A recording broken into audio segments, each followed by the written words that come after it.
Ika-12 kabanata.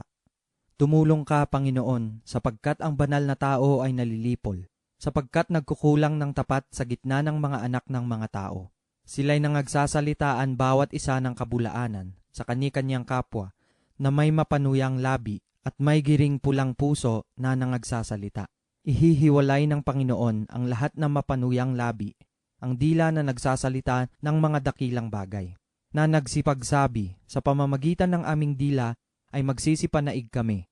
Ang aming mga labi ay aming sarili. Sino ang Panginoon sa amin? Dahil sa pagsamsam sa dukha, dahil sa buntong hininga ng mapagkailangan.